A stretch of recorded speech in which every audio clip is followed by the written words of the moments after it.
anh tал nó sắc khóc mày hay anh lẹt rèm mày hay anh tầm nước tục rồi nuông nước tước hay cài quăng thế u lông phải tầm đàn đi chết thế anh vứt tấm bột về tụi nó hiền cài quăng cần man hậu ha bù đỏ cần sùm mê cả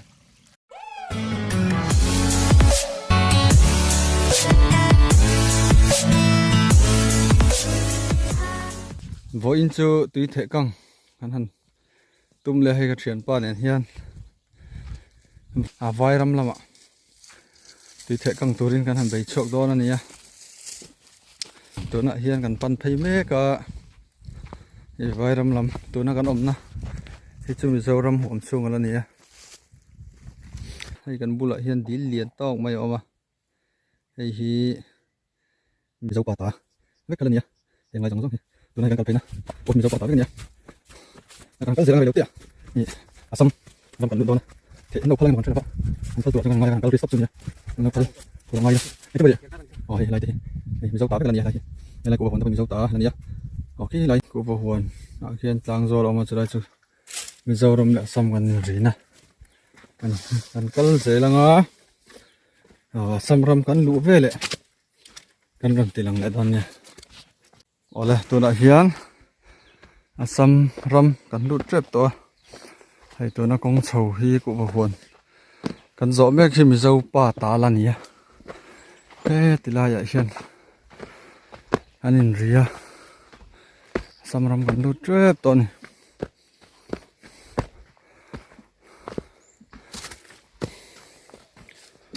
hay không lỗ dễ là tôi nó cần là không là hí mình dâu ram anh nhỉ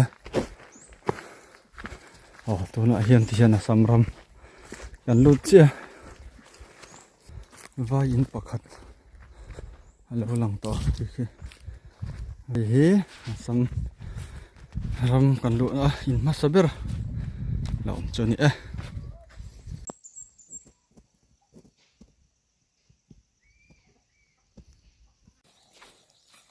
ole tôi nói hiền sam ram chung cho gần lụt gì ang to nhân sắc có đến nhưng mà lâu cái này này chắc khóc mới cắn cờ tùng này thì là thuốc hay thì hiện trang đồng hiện thì hiện cái phai kia lại hiện cần lột sầu đó này lưỡi cần thanh phát này ole lưỡi tê cho cần thanh thì tem khóc mày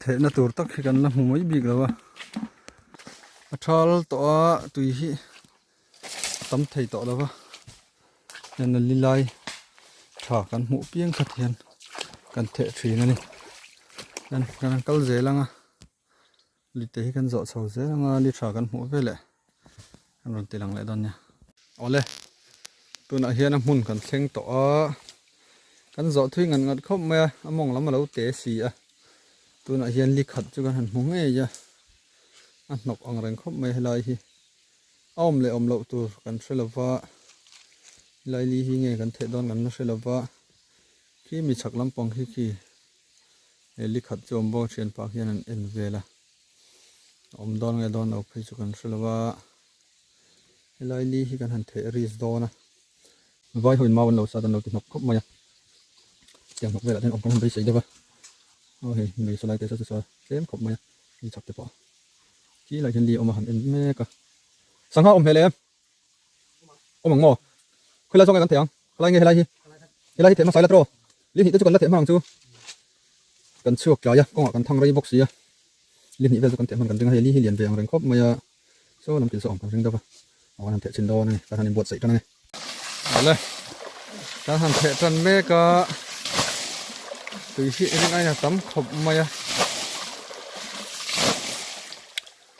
bật nhị chậu con nhà với chưa chuyển đồ nhưng nếu thì mọi người thoát có thể đấy không nhìn không được nên tôi tìm phải cho cái thứ này mình phải anh chơi với cho thầy vai đâu thì phải con mình có nhà hay gì lúc này nó không mày à đúng thuộc rồi mà đó chưa cái tiền ông anh đi tắm lâu về nên như con từ đầu tiên tôi là khi từ đầu cũng không được tiền mày thể chơi nó ôm để ôm được chứ nó tí nào ai chơi gần này luôn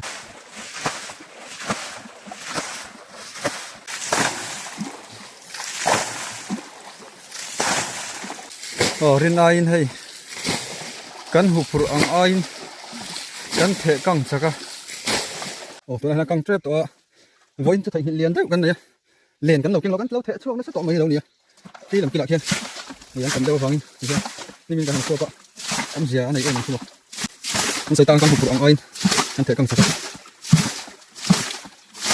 อันนี้ขัดนะเดี๋ยวนี้พวกก็ทอดแล้วชอบพวกก็มันเถอะกังสักแต่ตัวนี้ไงที่ลำปองเห็นลิ้นหีเรามาเหรียญครบไหมลิ้นหีกันนั่นเถอะไปยังไงบ้างที่ได้กันมันด่าน่าจะเรียนที่ลำปองกันเฉลี่ยตัวละตัวประมาณวันจูสังหารไอ้อุหลงกันเป็นรอบนัดไหมโอเคกินอะไรเตะกินใครวันจูอุหลงไอ้โดนนี่ที่ลำปองกันกำลังhay hết rồi cái quang chán chết là đầu tung này đang làm phăng na hay tạo bọc hay thế đó nó sao mày lý do bọc cô đấy u lông ăn tắm mày ăn gì không thể căng ló phát thằng ô trò cho mà ăn đòn nè cái hắn thể căng ló này căng tôi là chuyên hay căng trần tổ cái hiểm khuẩn này là đang khom mê cái hay ăn tál nó sắc thấp mày hay ăn lẹt rèm mày hey ăn tầm nước tục rồi phụ cái quang liền bộ tắm ngang mấy măn tổ mới rọ khơi khâu khâu cái nọ khâu qua sang hạt đá nữa ha chất lắm không cái này măn ăn nghe tao nọ hay tắm nuông nước tước hey cái quang thế u lông hăng tắm nước hey ngọc bọc hey ngọc bọc hey ngọc bọc sát bộ rồi túi rồi đủ đấy thôi chèn có là vắt tắm và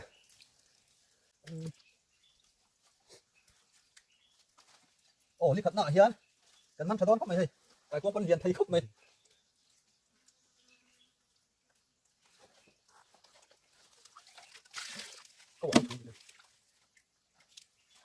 thể tụt vẫn một tàu gần bắn chặt về bốc xía ăn bắn đùn phát tăng đây à cầm sân hậu đi vì số con động thủ ai đây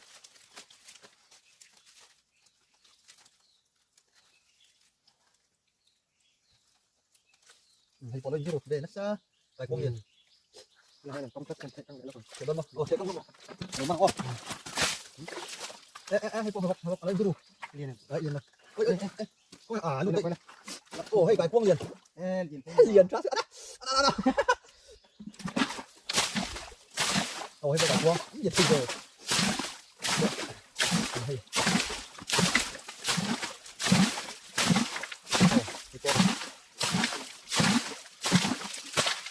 hay luôn đây khi mà dân cái lục cung thì dân đập cung giống thì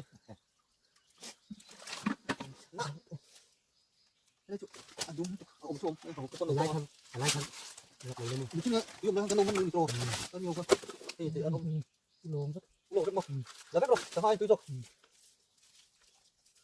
cái nó vẫn đập biệt biệt hiu lỗ đây rồi mình mấy cái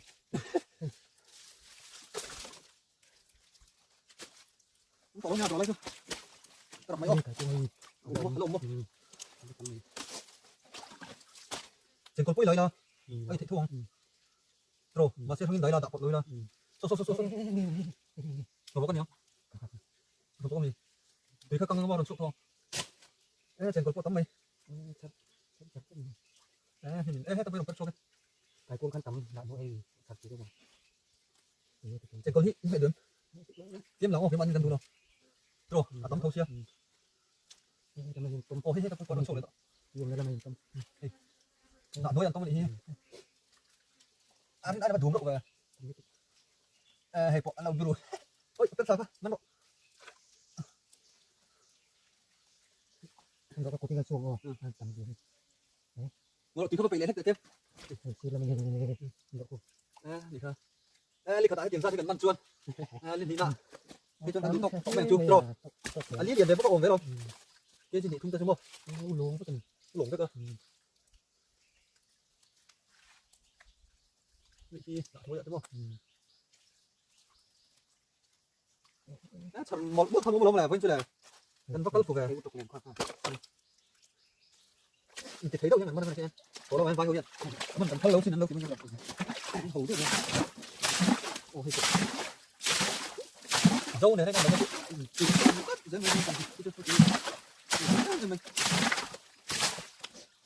nó liền nó không có kinh tế mình biết rồi. Rồi cũng không yên đâu phải tận thì. Thế là con khôi. Thế là mà con. Không là con đồng mốc. Đây, ngồi ô. Đi thoát thế mà thấy căng đâu.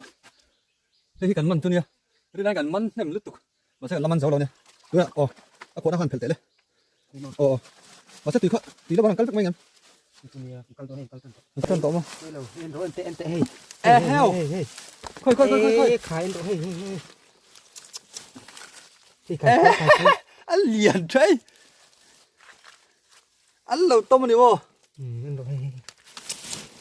Ê khởi hay căn khổ hẳn thật gì hiếm vô. Hay u lô anh lật thành thùng ấy. Khộp lối là cho căn thể căng vết cái một con thể chuốc vết cái một con gì ngay rồi. Hay. Lên cần kinh lâu. Kia sẽ xuống cho cần măn để đây. Liền cần kinh lâu cho bôi lẽ mày. Liền cần kinh lâu cho cần tỉ xuống lên này rồi. Cần thể chuốc trâu tổ.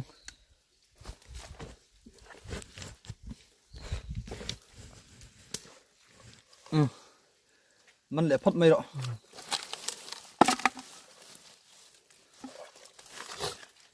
Đây cần măn nem phiên liền hơn là. Hay lai li chú đủ tộc phát tăng. Ô là tôi không thể nữa. Còn nhớ. Thì cái cuộn nó còn chết ta. Sắp đi đi. Đang thể trên đông này. Thì lai đi nữa. Còn hắn nên xiêm lệ cho này. Hay cách chuyển bay thể chắc khóc mày á, thể căng dùng mấy.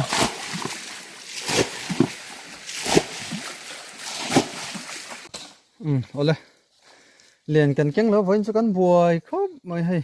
Cần thể chụp ra mày kia kia không? Kia kia này. Mình đang đóng lệ phong á. Cho cần thể chân dùng này. Ok, phải quăng ra con này chụp con đó. Bố làm chụp cho nó tăng được. Chụp nữa có. Đóng lệ này. Kia kia không? Tôi cũng là tấm tiền này, chiến đường lạc thì nó để con lệ đeo cái ngay chân. Ông chụp mình làm mấy chỗ đó. Ngay không? Thì tấm mình có mặt. Anh làm con tờ, kia bằng. Ông ơi. Cái lá chính cũng thêm bối cục này là tôi sân lốc này.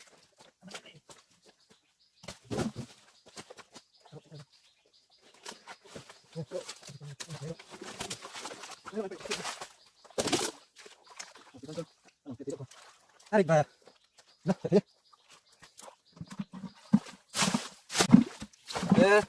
Anh tóm về mấy thầy. Và sẽ anh thấy nó mất sao các chữ áp lực đầu đấy. Mấy thầy này. Anh thiền phải. Anh ôm lên. Hiện tầm liên tục. Hay là bạn tiếp bộ. Hay là tiếp bộ. Ôm chút ôm nuôi mày hay lại bộ hiền. Hay. Khi là bạn tiếp bộ hiền kìa. Hắn tắm mày. Thằng ai nè tắm nghe bộ. Thằng ai chơi là tắm chút cần rinh là bạn. Anh chết đàn này hiền. Cái con poron vác chuột. Khi tắm không này. Thế căng lỗ là. Anh mần đó nữa. Anh thể căng lỗ nha, căng trép.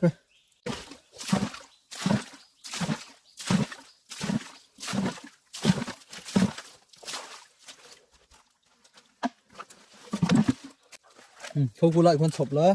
Đấy nó. Thì. Bột vào lắm. Ôi từ bốn không nhỉ. Nó rồi con này đâu xem. Thì khi cần mần sạc hơn nữa. Thì tắm về tôi hay lý khá cần mần khăn hay tụi này cần mần để lấy đó nè. Mần rồi. Mần rồi. Nó tắm về. Nó sạch thông không? Chèn có là tắm chứ, hắn là đủ xí đâu ạ. Chèn có lấy trang đấy, tem chết rồi. Đấy, lùng khắp bóc lùng quay thằng lùng đó, ai cho nó lẳng lặng phút đó. Lẳng phút đó. Chúng nó ăn phút đó này. Cải quăng liền cho khóc này. Đấy lùng.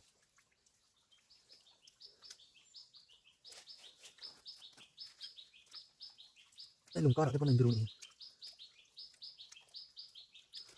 Đủ khóc mấy à? Anh đi thế.นี่นะผมบอกสิเลยพี่จะเลี้ยงเด็กตัวนี้ก็จับเลี้ยงเดี๋ยวก่อนนะไก่กวางเลี้ยงใช่ cho coi như từ tí nữa để tổ ê anh lồng mất từ đấy rồi tắm bây đây nhá nhìn qua đàn lồng chưa đủ đây tắm đi sáng nào gần năm ăn biết đâu bây giờ u lồng này cái cuông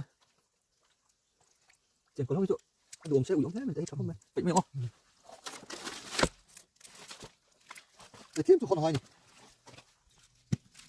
cậu tao rồi mình chìm độ lỗ nó cái cuông hay lên chưa đủ đi nhưng mà tội nhân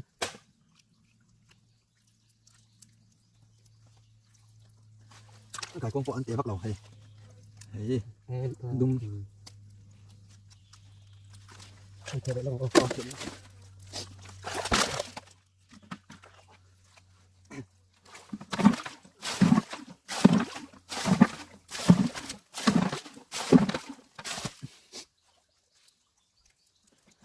biết con to này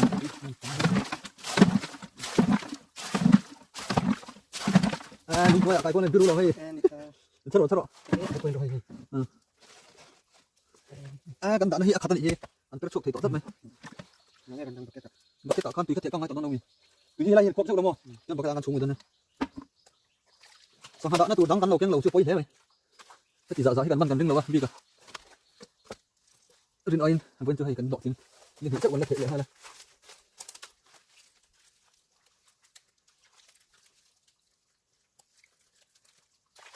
cái cũng có liền thấy khóc này gì nói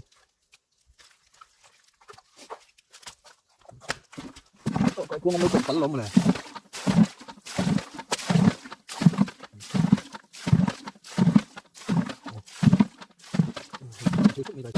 đón được cái chuột đấy này phục lại xem ô nó hấp phục to rồi nó hấp phục to rồi tiền nó san phục thế này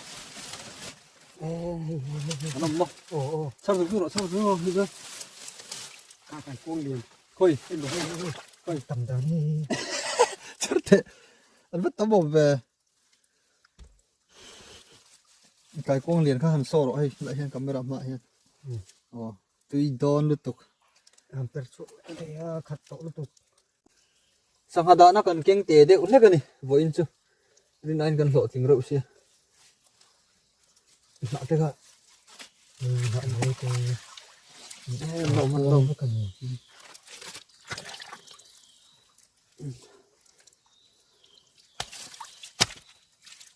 사라 잘 도로 오늘 없네가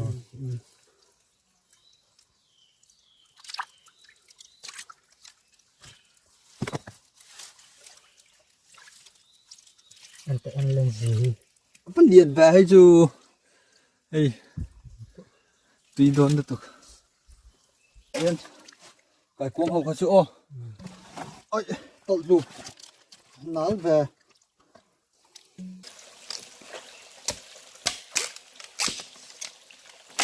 tôi lại hiện xuống cho vào đây đó là cái cuống hiền ngồi tem cắn hàng xuống đó này hề thì lại hiền cắn chồng mẹ tù cái cuống thôi ăn rõ nữa cái này bù đã còn ngon bút con lật tết nó còn này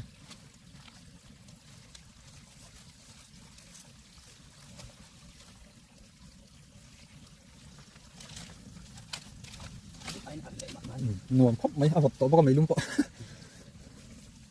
quang lăngกันชูมาcô chụp này tôi đến tiềnกันhẳn buộc sấy lễ mẹกัน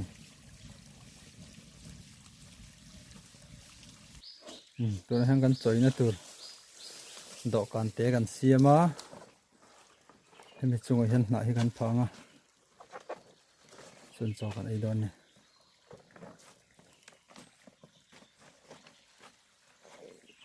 ใจดอกกันน้ำปลาไหลเลี้ยงอันละเสียมเลยอะไรนี่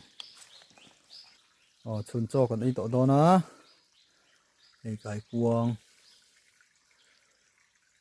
ชุ่มกันเนี่ยนัลครับไม่ให้เซนเซอร์ไม่ตีดอนครับไม่เรียดรามต่อบุกอ่ะให้กันไอ้ปัวรังโหกันตุ่มต่อดอนนั่นนี่บ่อยน่ะตานชวน